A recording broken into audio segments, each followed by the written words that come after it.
कि जिस तरह असी रोज़मर्रा के काम करते हैं, इस तरह सानू रोज़ाना ही गुरबाणी नू पढ़ना, गुरु गुरु की बाणी नू सुनना समझना बहुत जरूरी हुंदा आ।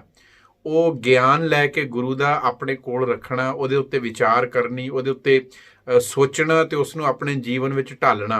जदों होएगा तो ढालांगे ना, जे साडे कोल होएगा ही नहीं तो फिर असीं ढालांगे किवें।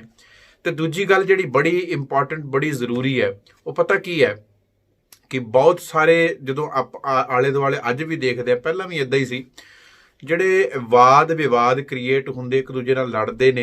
ठीक है, दो विद्वान ने उन्हां विच आपस विच मतभेद हो सकते ने, पर ਜਿਹੜੇ थल्ले उन्हां नूं मन्नण वाले ਹੁੰਦੇ आ, जिद्दां मैं किसी एक विद्वान नूं सुणदा मैनूं वो चंगा लगदा आ, ਤਾਂ ਭਾਵੇਂ ਮੇਰੇ ਕੋਲ ਉਹਦਾ ਪੂਰਾ ਗਿਆਨ ਹੈ ਵੀ ਨਹੀਂ ਉਸ ਸ਼ਬਦ ਦਾ ਜਾਂ ਉਸ ਗੱਲ ਦਾ, ਜਾਂ ਉਹ ਜਿਹੜੀ ਵੀ ਗੱਲ ਦੇ ਪਿੱਛੇ ਮਤਭੇਦ ਉਹਨਾਂ ਦੋਨਾਂ ਦੇ ਆਪਸੀ ਨੇ, ਮੈਨੂੰ ਉਹਦੇ ਬਾਰੇ ਪੂਰਾ ਪਤਾ ਵੀ ਨਹੀਂ, पर क्योंकि मैं उन्होंने सुनता हाँ, मैनू वो पसंद है, इस करके मैं अपने आप ही दूजे दे नाल एक तरह नाल टकराव करन लग जाना, लड़न लग जाना आ, अपने मन के अंदर दूजे के प्रति द्वेष या ईरखा या नफरत पैदा कर लेना है।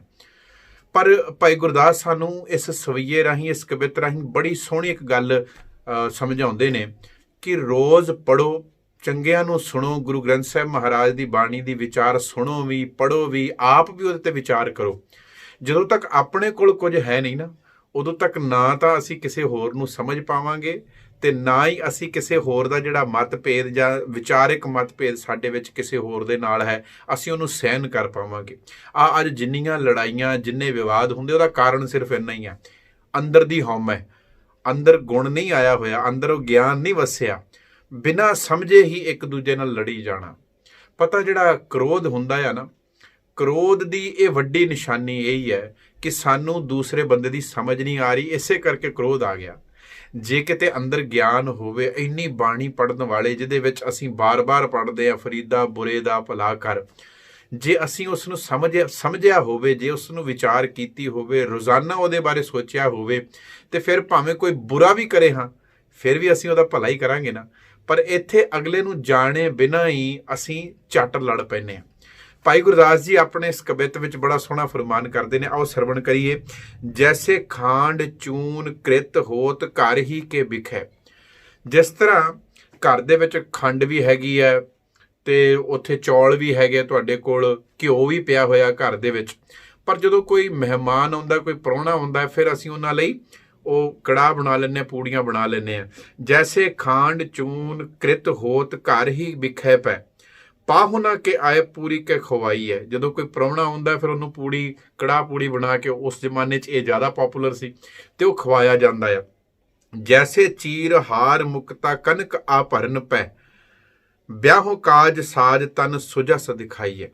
जिस तरह बड़े सोहने कपड़े हुंदे ने, बहुत सोहने गहने ते होर वस्त्र आदि घर विच पए हुंदे ने, पर वो ज़्यादा शिंगार ते ज़्यादा सोहने कपड़े कदों पाए जाते, जो कोई पार्टी कोई विआह हुंदा, कोई विआह शादी हुंदी है कि उत्थे होर लोकां ने भी आना, उत्थे असीं सोहणे बन के बहने आ, ऐदां ही हुंदा है ना। जैसे हीरा माणिक अमोल होत हाट ही मैं, गाह के दिखाए बिड़ता विसेख पाई है। जिस तरह हट्टी दे विच, दुकान दे विच उस जौहरी दे कोल बड़े सोहणे महंगे हीरे मोती जवाहरात हुंदे ने, पर ऐ ही उन्हें सारे कढ़ के नहीं लाए हुंदे।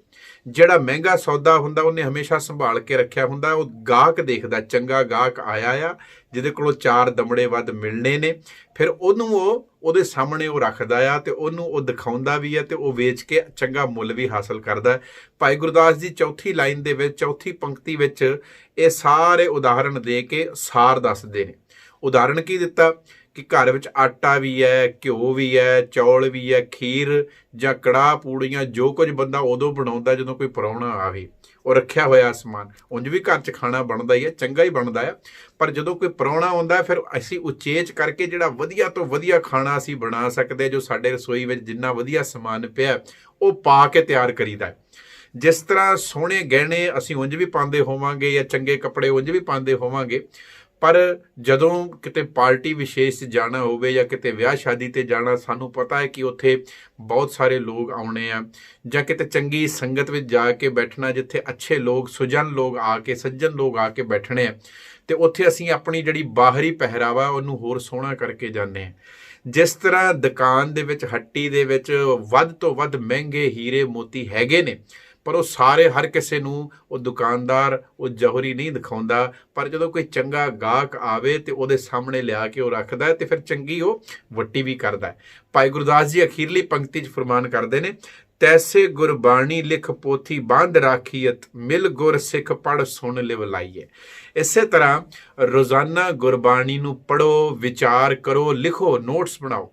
ਦੇਖੋ ਸਕੂਲੇ ਬੱਚੇ ਨੂੰ ਭੇਜਦੇ ਹੋ ਨਾ, ਤੇ ਉਹ ਕੱਲਾ ਉੱਥੇ ਜਾ ਕੇ ਬਹਿ ਕੇ ਨਹੀਂ ਆ ਜਾਂਦਾ ਸੁਣ ਕੇ ਟੀਚਰ ਨੂੰ, ਉਹਨੂੰ ਕਾਪੀ ਬੜੀ ਜ਼ਰੂਰੀ ਹੁੰਦੀ ਹੈ। ਕਾਪੀ ਦੇ ਵਿੱਚ ਜੋ ਟੀਚਰ ਬੋਲਦਾ ਹੈ ਉਹ ਬੱਚਾ ਲਿਖਦਾ ਆ। ਨੋਟਸ ਬਣਾਉਣੇ ਵਿੱਚ ਪੁਰਾਣੀਆਂ ਪੋਥੀਆਂ ਜੇ ਤੁਸੀਂ ਦੇਖੋਗੇ ਨਾ, ਕਿਸੇ ਪੁਰਾਣੇ ਬਜ਼ੁਰਗ ਨੂੰ ਪੁੱਛ ਕੇ ਦੇਖ ਲਿਓ, ਮੈਂ ਆਪ ਦਰਸ਼ਨ ਕੀਤੇ, ਪੁਰਾਣੀਆਂ ਪੋਥੀਆਂ ਜਿਹੜੀਆਂ ਗੁਰਬਾਣੀ ਦੀਆਂ ਵੀ ਹੁੰਦੀਆਂ ਸੀ, ਉਹਦੇ ਪਿੱਛੇ ਨਾ ਖਾਲੀ ਪੰਨੇ ਹੁੰਦੇ ਸੀ।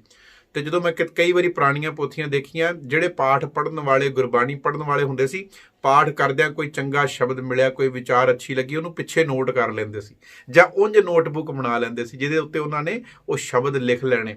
ਫਿਰ ਕਰਨਾ ਕੀ, ਭਾਈ ਗੁਰਦਾਸ ਜੀ ਕਹਿੰਦੇ ਫਿਰ ਕੋਈ ਜਦੋਂ ਸਿੱਖ ਮਿਲਦਾ, ਕੋਈ ਘਰ ਆਇਆ, ਜਦੋਂ ਵਿਚਾਰ ਕਰਨੀ, ਫਿਰ ਉਹਦੇ ਨਾਲ ਬੈਠ ਕੇ ਵਿਚਾਰ ਕਰਨੀ ਕਿ ਅੱਜ ਆਹ ਅਸੀਂ ਸ਼ਬਦ ਪੜ੍ਹਿਆ ਸੀ, ਆਹ ਵਿਚਾਰ ਅਸੀਂ ਗੁਰਬਾਣੀ ਦੀ ਸੁਣੀ ਸੀ ਜਾਂ ਕੀਤੀ ਸੀ। ਹੁਣ ਲਿਖਿਆ ਹੋਵੇ, ਆਪਣੇ ਪੱਲੇ ਹੋਵੇ ਤੇ ਕਿਸੇ ਦੇ ਅੱਗੇ ਰੱਖਾਂਗੇ ਨਾ।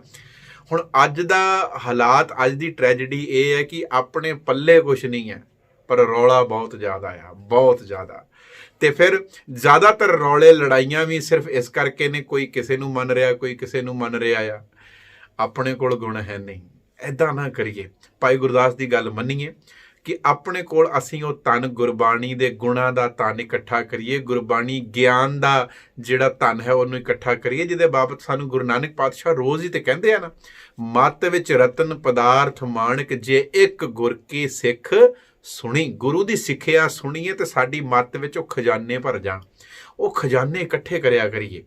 ਉਹ ਖਜ਼ਾਨਾ ਇਕੱਠਾ ਹੋਇਆ ਹੋਵੇ, ਫਿਰ ਹੀ ਅਸੀਂ ਆਪਣੇ ਬੱਚਿਆਂ ਨੂੰ, ਜਾਂ ਕੋਈ ਆਇਆ ਗਿਆ, ਕੋਈ ਚੰਗਾ ਵੀਰ ਭੈਣ, ਕੋਈ ਗੁਰਮੁਖ ਸਾਡੇ ਕੋਲ ਆਵੇ, ਉਹਦੇ ਨਾਲ ਵਿਚਾਰ ਕਰ ਸਕਦੇ ਹਾਂ। ਫਿਰ ਹੀ ਤੇ ਅਸੀਂ ਜਾਂਚ ਸਕਦੇ ਹਾਂ ਕਿ ਕਿਸੇ ਨੇ ਕੁਝ ਬੋਲਿਆ ਉਹ ਸਹੀ ਹੈ ਜਾਂ ਗਲਤ ਹੈ। ਪਰ ਜੇ ਅਸੀਂ ਆਪ ਹੀ ਬਾਣੀ ਨਹੀਂ ਪੜ੍ਹੀ, ਉਸ ਨੂੰ ਚੇਤੇ ਨਹੀਂ ਕੀਤਾ, ਉਹਦੀ ਵਿਚਾਰ ਨਹੀਂ ਕੀਤੀ, ਸੋਚਿਆ ਨਹੀਂ ਉਸ ਬਾਰੇ, ਤੇ ਫਿਰ ਅਸੀਂ ਭੁੱਲ ਜਾਈਏ ਕਿ ਉਸ ਨੂੰ ਆਪਣੇ ਜੀਵਨ ਵਿੱਚ ਲਾਗੂ ਕਰਾਂਗੇ, ਜਾਂ ਕਿਸੇ ਹੋਰ ਦੀ ਕਹੀ ਹੋਈ ਗੱਲ ਨੂੰ ਪਰਖ ਪਾਵਾਂਗੇ ਕੀ ਸਹੀ ਹੈ ਕੀ ਗਲਤ ਹੈ।